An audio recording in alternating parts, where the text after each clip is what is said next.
అందరికీ నమస్కారం. ఈరోజు నేను ఈ వీడియో చేయడానికి గల కారణం,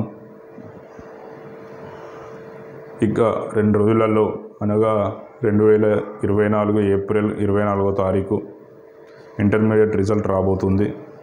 కాబట్టి ఆ రోజు ఉదయం 11 గంటలకు రిజల్ట్ వస్తుంది. ఇప్పటికే తెలంగాణ గవర్నమెంట్ నోటీస్ రిలీజ్ చేసింది కాబట్టి ఖచ్చితంగా ఆ రోజు ఉదయం 11 గంటలకు రిలీజ్ చేస్తారు. కాబట్టి దయచేసి ఎవరైతే ఫెయిల్ అవుతానని అనుకుంటారో వాళ్ళు ఎలాంటి నిర్ణయాలు తీసుకోకండి, ఎలాంటి అఘాయిత్యాలకు పాల్పడకండి. ఖచ్చితంగా మీకు బ్రైట్ ఫ్యూచర్ ఉంటుంది. కాబట్టి కొంచెం ఓపిక పట్టండి. ఫెయిల్ అయితే మళ్ళీ రాసుకోవచ్చు, కానీ జీవితం పోతే మళ్ళీ తిరిగి రాదు. మీ తల్లిదండ్రులను ఒకసారి జ్ఞాపకం చేసుకోండి, గుర్తు చేసుకోండి. ఒకవేళ ఎవరైతే ఇంటర్మీడియట్ ఫస్ట్ ఇయర్ పిల్లలు మ్యాథ్స్ ఏ మ్యాథ్స్ బి టఫ్ వచ్చిందని అనుకుంటున్నారో వాళ్ళకు మార్కులు కలిసే అవకాశం ఉంది. గవర్నమెంట్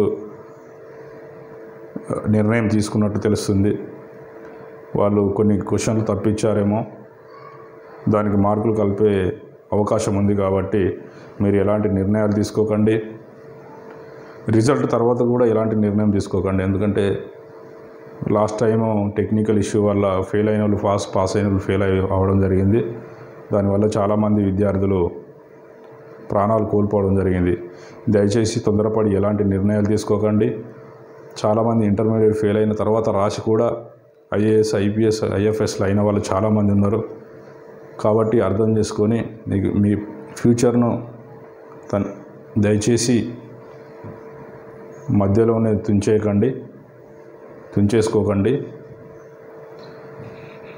ధన్యవాదాలు. Thank you. నా ఛానల్ను లైక్ చేయండి, షేర్ చేయండి, సబ్స్క్రైబ్ చేయండి.